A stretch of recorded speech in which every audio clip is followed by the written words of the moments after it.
I don't think the 49ers should pay Brock. But I also don't see like the immediate option to replace him. Like, yes, Kirk Cousins is out there and Rodgers and all these other names.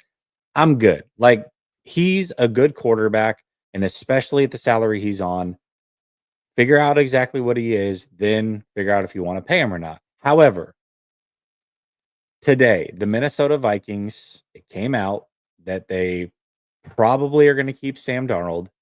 And if that is the case, JJ McCarthy might be available. And if he were to become available, people believe he would be the best draft prospect. If he were coming out this year, would be the best draft prospect of all the quarterbacks that are going to be available. So if that is the case, he might get traded. They might be able to get a first round pick. And if you look at Minnesota's situation, they have their first round pick, and I think they have 2 fifth-round picks. That's it in this year's draft.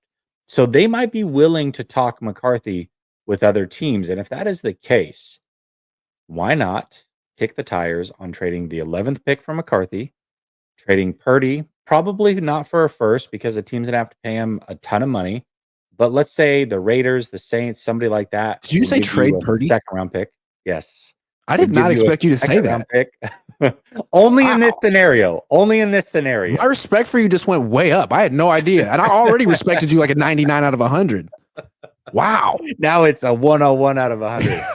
Only in this scenario, if you got JJ McCarthy. So then in this scenario, you would trade Purdy for the second round pick.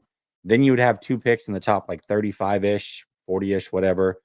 And the kicker is also not a big fan of this one, but in this scenario, go get Kirk Cousins at the vet minimum to help JJ McCarthy move him along and also compete with him just to make sure that you got at least one really good year of a starter.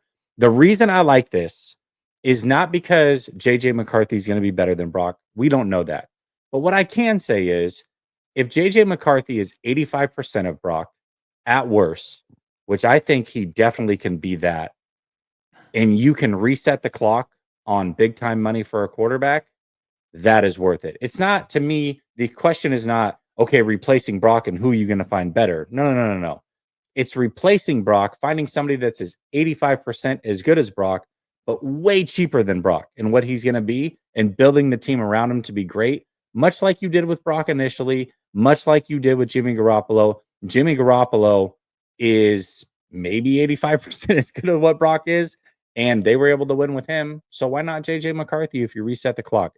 I thought it was an interesting scenario. I hadn't thought of it at all.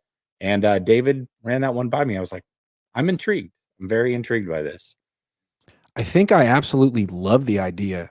I'm kind of mad I didn't think of it myself, but I'm not surprised I didn't think of it myself because I'm the kind of person who would think of like signing Zach Wilson or drafting Kellen Mond. Tom Jensen says Tennessee, Cleveland, New York Giants could deal their one for McCarthy over picking Shador or Ward. Absolutely. And I'm not saying that this is likely at all, Tom. I mean, in fact, it's very unlikely, but it is a scenario that I had not even considered until today. So we know that Cam Ward, Shador Sanders, probably going very high in the draft, although there's noises that like they're not true top 5 prospects, that they're going to go sort of by default because quarterbacks always get pushed up the board. But like last year, they would have been not nearly as picked as high. So there's that. And then there's maybe JJ McCarthy being available. That's a third. And then there's Drew Aller. Is that how you pronounce his last name? Yeah. Now, he said that he was going to stay in college, but listen, they keep winning games in the playoffs here. And scouts keep going to see him.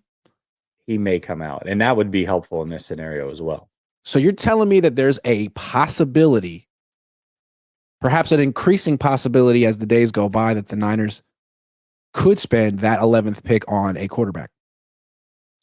Listen, I don't know how big the possibility is, but I do like I like resetting the clock on the quarterback situation personally. I would love to have another 5 years or 4 years in the JJ McCarthy scenario of inexpensive quarterback play, building the best roster possible, and seeing if that next guy could be the franchise guy. And if not, doing it all over again. Like, I'm fine doing it all over again and paying guys minimal money if you don't have the right guy at quarterback. And I've been very clear. Brock is not the right guy at quarterback. He's not franchise caliber. He's not worth paying big time money to, and you're not going to win a Super Bowl if you do that. So, yeah, if you can reset the clock, I would love to do that.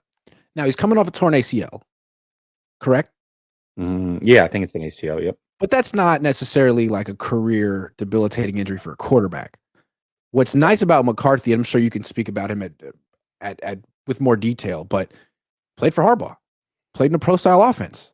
So you know right now that he would fit the Niners offensive philosophy. He was in a run first offense in college. He was under center. He could do the play action. He's athletic. He's bigger than Brock. He's probably faster than Brock. He has a stronger arm than Brock. I'm not saying he's better than Brock, but there's a lot to work with there.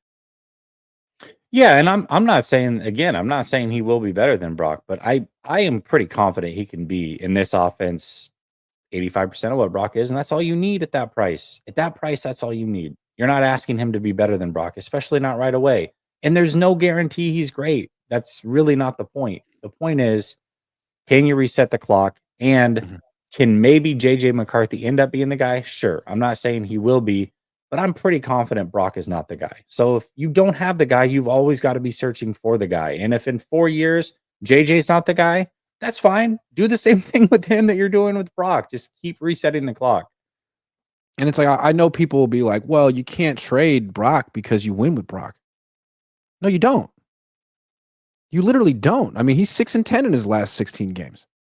So there's absolutely reason to think about not giving him a ton of money, not locking yourself into a quarterback whose arrow is pointed down, and getting a guy who's a first round pick and has potential. He's 21 years old, JJ McCarthy. 21.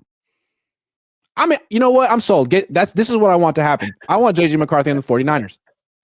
I want JJ McCarthy on the Niners, and I want Jake Moody on the Chargers. Redemption story. They've got a pretty good kicker over there themselves. I don't think they're going to go for that. That's too bad. But as far as like what's interesting about this whole like Purdy and Kyle Shanahan situation this year, the 49ers have actually had worse injury seasons than what they've had this year. The difference has been when their starting quarterback has played, they've made it to the playoffs and made it to at least the NFC Championship. This is the first time in the Shanahan era that he's had a losing season with his starting quarterback playing this season. So that is something new. So, I mean, the whole he wins, not anymore, at least not right now. People said, like, this is 2020 redux. Like, in 2020, the backup quarterback started 10 games and Nick Bosa missed 14. This year he missed 3 and Purdy missed 1 is about to miss 2. Nah, this year was worse. It's harder to explain why this year happened than 2020. Yeah, most certainly is. So in 2019, they had a ton of injuries in 2019 too. That's true. Staley went down. McGlinchey went down. I mean, a lot of people went down that season.